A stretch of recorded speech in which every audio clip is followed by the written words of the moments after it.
Hello everyone, this is Gene Elliott from ReasonNC.com. I'm the official organizer for the convention in North Carolina called ReasonCon. I just wanted everyone to know that I stand with the transgender community. As we approach the time that a lot of people remember those we've lost in the transgender community, I would like to reflect on something. You see, each one of us is a minority with respect to something. It might be a race, religion, sexual orientation, nationality, or any other way we may be regarded as different. Each of us is also a part of some majority. It is when we wear our majority hats that we need to be most mindful of how we treat others. We must pledge our best efforts to help one another and to defend the rights of all of our citizens. As a humanist, I say what divides us is not so much our religious differences, but the degree of commitment we have to equal freedom of conscience for all people. We share beliefs that we must treat our fellow human beings with respect and dignity. I don't ask you to close your eyes and say a prayer. I ask you to keep your eyes open, constantly open, to the serious issues within and toward our LGBT citizens. I don't ask you to bow your heads, but to look up at what you can accomplish by applying your considerable talents and experience to the problems that confront them. I don't ask you to stay silent about the angst you feel with the needless loss of life for the people in our community, but specifically to the transgender community. I also encourage you to open your eyes, raise your head, and speak up. As we remember those who are no longer with us, we understand that to strengthen acceptance for you as a minority also strengthens us as a majority, putting an end to violence, condemnation, and the shame plague of simply being different. That's how we build a stronger tomorrow.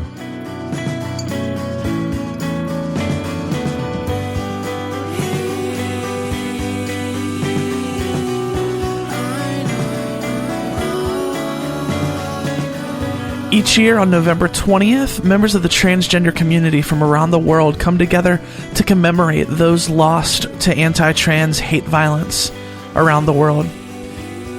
This year, we mourned the loss of almost 300 people simply because they were trying to be who they were. And this is our small contribution to the Transgender Day of Remembrance and helping to remember those that we lost and to love and support those of us still here and to do what we can to prevent more and more of us from dying.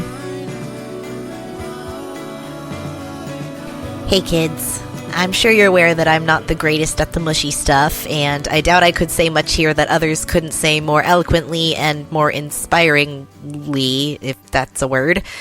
But I'm going to try to take my own advice here and realize that if even one person is helped or comforted even the slightest bit by my words, then I've accomplished something. So I'm going to try to not waste that opportunity. And also, I'm super hungry for fame and glory and recognition, so thusly hear the words of the Ari.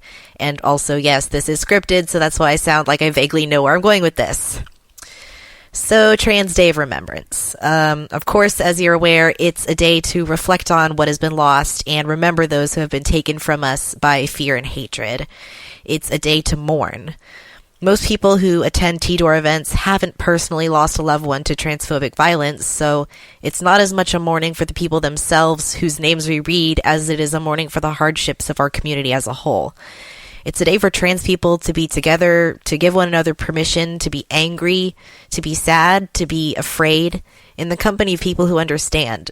It's like a puppy parade, but instead of puppies, it's humans, and instead of little yelps and barks, it's human language and maybe crying. I'm really not selling this. But I think it's also in some ways a day of celebration. On TDOR, I celebrate that I have a community I belong to who I can always rely on for support. I celebrate that even outside of the trans community, I have cis people in my life who see me and love me for who I am. I celebrate that I'm free of dogma that would have me believe I need to change core aspects of myself in order to be worthy of love. I celebrate that I'm alive. Break out your party hats and kazoos, people. And I do feel a little guilty for saying that. It kind of comes off like that super racist Christmas song I hate. The one about how we should thank God we're not Africans because those poor, ignorant, uncivilized bastards don't even know what Christmas is, and they don't even have snow there, for heaven's sake, or food even. I don't want it to sound like I'm bragging about how great I have it, while there are people out there really suffering, like those we remember on Trans Day of Remembrance, or that I'm glad that the violence happened to someone else instead of me, so that I can keep bouncing along in my nice little safe bubble like a ferretized Draco Malfoy. Some people think that if they truly believe and pray with all their hearts, the bad things will shift from them and their family onto someone who doesn't believe as hard and therefore deserves it more, like a karmic trolley problem. And yes, Jeremiah, I just mentioned the goddamn trolley problem. I'm not sure if you've noticed, but we here at the Gaytheist Manifesto are gaytheists. We don't believe that there's some fixed amount of evil in the world that can be transposed from one person to the next by bringing a cookie bouquet to the great cosmic middle school principal in the sky. Someone else experiencing violence isn't protection against it happening to me or my friends. It could just as easily be someone I know on that list of names instead. It could be me. So every day and every year that goes by where my friends and I stay off that list is a reason to celebrate. That's pretty messed up, but it's true, and I'm going to take any excuse to celebrate that I can get. I know some of you listening are having a harder time than I am, whether you're trans or not, and it's difficult for you to celebrate anything when you feel like things are crashing around you or that you're stuck in your current situation and you can't see a way out. And you hear me saying, "Hey, little buddy, just be happy, yuck, yuck, yuck," and it probably pisses you off, and I totally understand that. I feel the same way when people tell me similar things. Sometimes things just suck. Nothing's going to make it better, and you have every right to feel the way you do and to tell me to go flush myself down the toilet for tone policing you. I'm not trying to ask you to ignore your feelings because your feelings are valid. I'm not asking you to pretend everything is okay when it's not, or to fake happiness so those around you can feel comfortable, or to bottle up your pain and tell yourself you have to be content with what you have because someone out there has it worse. I hope you can take that anger and sadness and hurt and fear that you feel, accept those feelings are real and normal and maybe even healthy, but don't dwell on them. I hope you can put them aside for just a little while, maybe a few minutes, maybe a day, and remember the good things you have in your life. Remember your friends or family or partners or children that love and cherish you. Remember the teachers and mentors who invested time in building you up. Remember what it feels like to get a hug from a loved one or to laugh until you cry. Remember doing a good job and feeling proud of what you accomplished. Remember all the times you were convinced things would never get better, but they did. Just like I told you they would, and did you listen to me? No. Those human connections can never be taken away from you. Some relationships may not last forever, but as long as your mind is intact and hasn't yet been commandeered by the reptilian overlords, your ability to connect with others and with yourself will remain, and that's what will get you through the hard times. Sometimes you might just need to be alone. I'm like that myself. When I'm struggling, I don't want anyone to see me like that. I just want to be alone, deal with it on my own, maybe have a crying jag and eat some nachos, and come back out the other side none the wiser. And sometimes that's what I need, and it works, but other times I need to ask for help. In therapy, I have been dealing recently with feeling like a burden. Often I feel like asking for emotional support from my loved ones makes me selfish. They have their own problems and stresses to deal with, and they don't deserve me adding to it with my needy self. My therapist asked me to try an experiment. The next time you need help, just try straight up asking for it and see how the other person reacts. So, being the world's #1 skeptic and worshiper of the scientific method, I tried it. And I found out that the way I was viewing it was totally off base. They weren't resentful that I came to them with my problems or overwhelmed with the weight of my fragile white tears. They were actually happy that they had the opportunity to help me. When I was open with what I needed instead of hiding it from them, they knew exactly how to make me feel better, and knowing that made them feel better. The only thing stressing other people out was knowing I was struggling somehow, but not knowing why or how to help. As soon as I let them know they could change something and help us both feel more secure. Aww. So basically what I'm saying is, look what a good critical thinker I am. But also the secondary message here is, when you're struggling, remember that you never have to go it alone.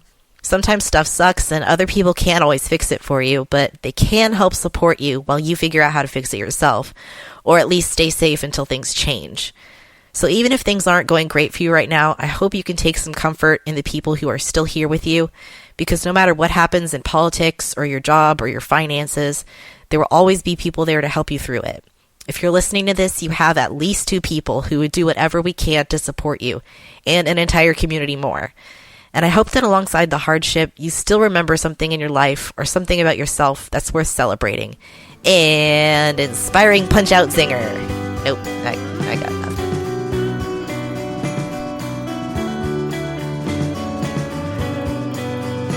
One of the saddest but most important rituals that I've ever taken part in is the reading of the names at the Transgender Day of Remembrance.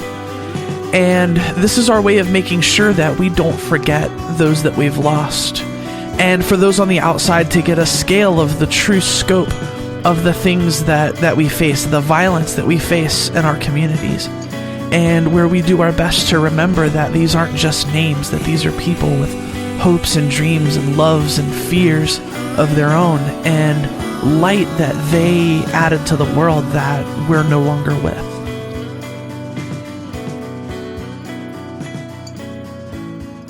Alvari, Keisha Jenkins, Rafaela Capucci, Yajaira Scarlett Martinez Flores, Leticia Santos Ignacio, Miseline Santana de Silva, Amanke Diana Sakayan, Kiara Cardenas Perez, Zela Zayana, Valentina de Souza Quintero, Laguera Vasquez Ordonez, Rose, Anusha, Xiaofeng Zhang, Marita D.M., Tiffany Latifa Dancanarnacayo Farias, Camacho Luque, Marilena, Teresa Ruiz Nunez,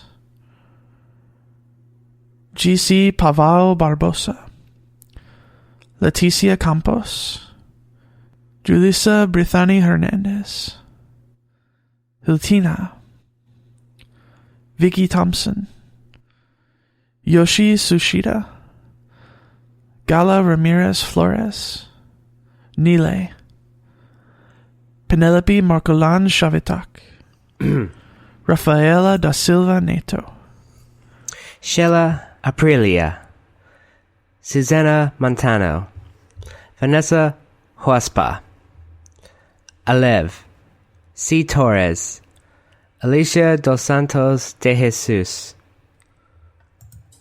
Kelsey Dos Santos Aruda, Liana, J.G. Lopez Antoima, Gina Mar Cobas, POA, Brenda Lee, Raisa Rangel, Paulette, Sheila Gonsalves Moriera, Joanna, J. Andrade de Almeida, Phoebe Titus, Mel Perea del Almeida, Camila Montaya, H.M. Perito Medina, J.A.A.D., Paulo Chica Bratho, Vanessa Cortez Pina, Paloma Hernandez Garay, Melanie, Flavia Andrade das Neves, Samantha Ortiz Chicas, Ashley Carrillo, Giovanna Antanasio, Marcia Cabrita, Nathalia Fregorito, Barbara Malkimi, Paula Fernandez, Jasmine Sierra, Monica Loria, Buana Souza, Ketelin Alves, A. De Paula Carvalho, Danny Perea, Paulo Barraza, Michele Fernandez, Hilario, Angela Leakin, Jessica Riascos, Caden Clark, Cristina Iniciarte, B. Elizalde Vicente, Monica Devon, Malu. No name. Sicarelli de Cavallo, Pepsi Arevalo Gomez, T.E. de Moraes Jeremías, D.L. Rabellini Cuadros, D.L. Silva de Oliveira, Veronica Banks Cano, Maya Young, C. Moreira Batista Neves, no name.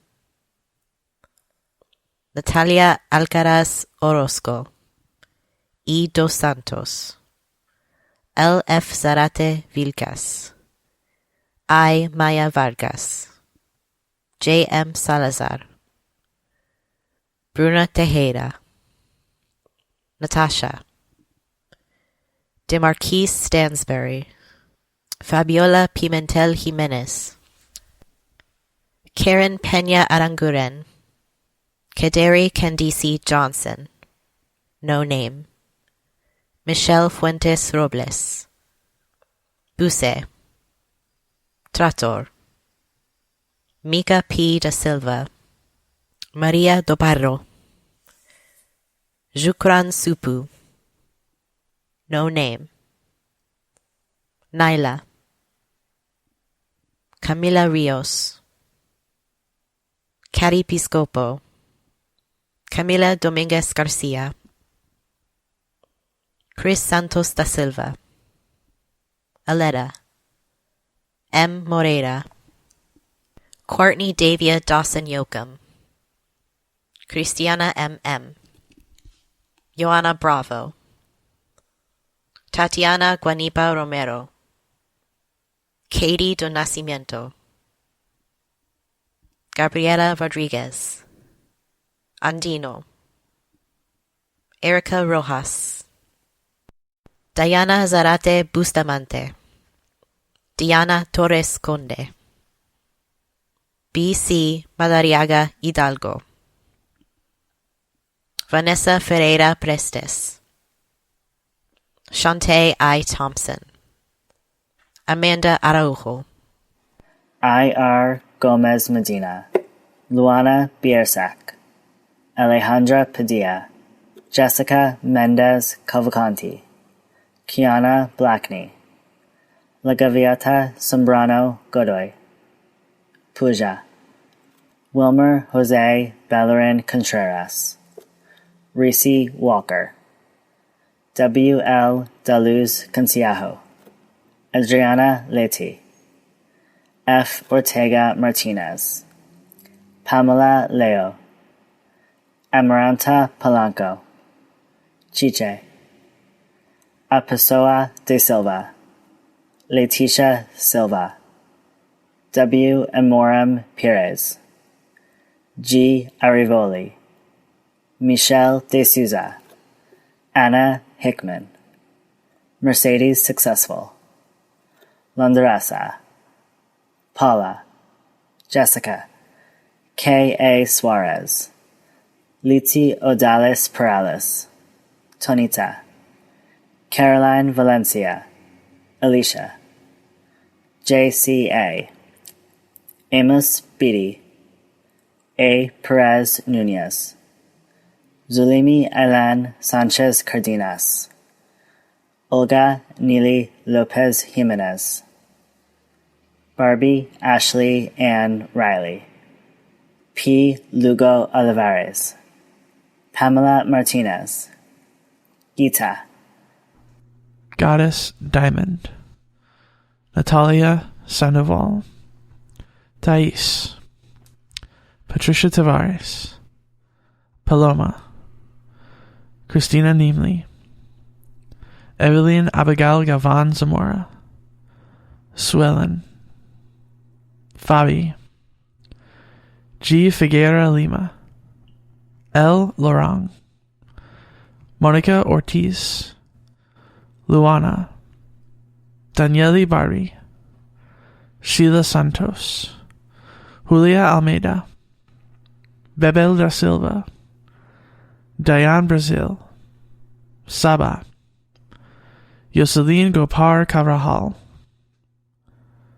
Pandora Pereira Santos, D. Rodriguez Silva, Jade, Sheila, Nicole Oliveira Rocha, Edimara Mesquita Leao, Denikia Dodds, R. Da Silva Tavares, Thalia, D. Wiggum, Shruti, Cristil Barahona, Nayara, Sabrina, Faye Lopez Tintin, T. F. Batista, Bibis, Paulette Gonzalez, Sky Maccabee, Adrienne Bonek, Jessica Cuervo, Cucutenia Baron Contreras, Erica Tijerina,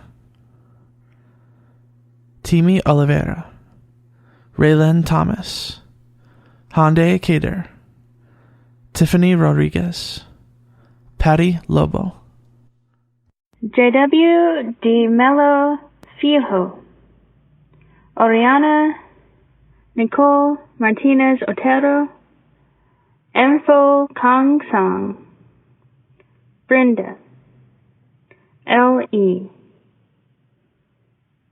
Marta Beroni, Erika Brunita,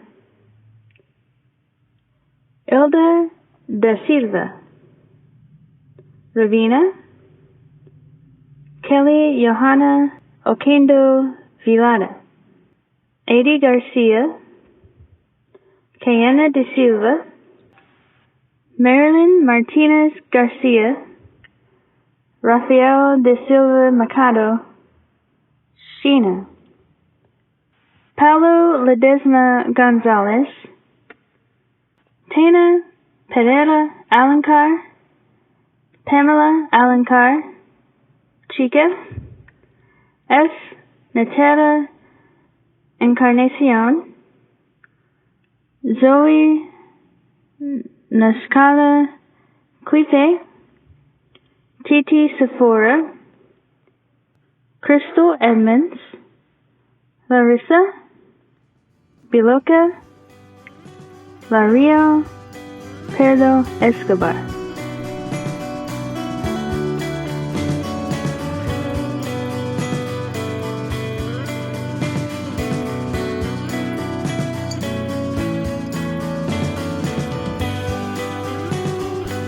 Hope is hard.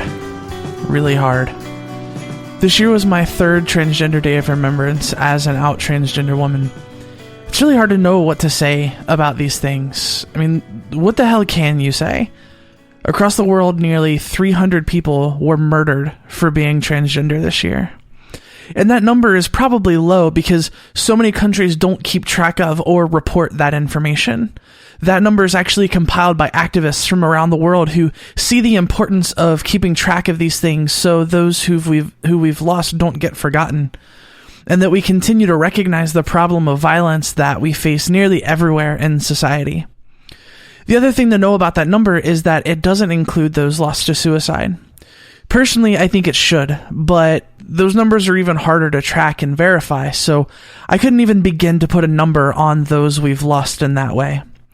Suffice it to say, there's a serious problem. I think we live in a society that fetishizes hope. We see hope as this fluffy, frilly, neat and tidy thing that we can use to dismiss the valid concerns and fears of those who are under real threat and have been since forever. We're fed slogans like, "It gets better," which, while well-intentioned, delivers a message that we must simply wait for things to get better, because it's assumed that things will get better, as if that's a thing that just happens on its own. We know better.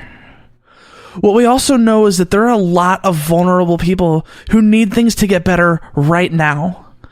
Telling them simply to have hope because it gets better does them a serious disservice. There are people in our community whose daily fight looks a lot more like getting fed than getting to work.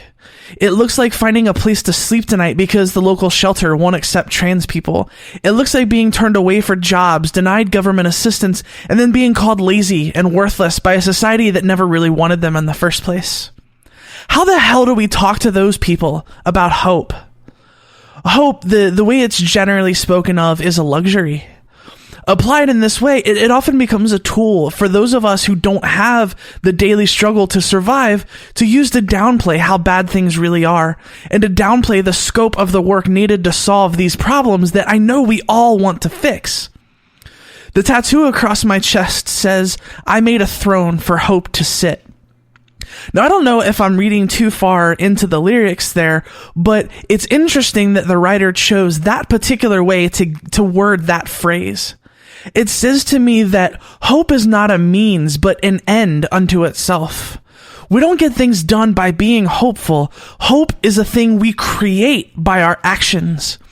We, as people of whatever privileges we have the responsibility of building that throne for the hopes of others to sit on. It's we who largely have the tools to build that throne. No one needs another flowery speech about why people should feel hopeful. What we need is to take action. When we take action, we create hope. What gives us hope is not pretty words or poems or songs. It's seeing people, especially privileged people, taking the action needed to protect the lives of the marginalized in our society. Hope, to me, looks like a mind changed, a mouth fed, a need met, a kind word said. Hope, to me, looks like work getting done. It looks like someone figuring out the way their individual talents and skills meet the needs of communities and the organizations that serve them. It looks like the person who stays up all night crunching numbers and spreadsheets so the doors stay open. It looks like someone making that phone call to their government representatives. It looks like people standing up to hate in their own spaces. It looks like people not laughing at gay and trans jokes when people are making fun of us. It looks like people having conversations with their families about why these issues are important. It looks like a teacher reaching out to let a student know that they're protected and they're safe.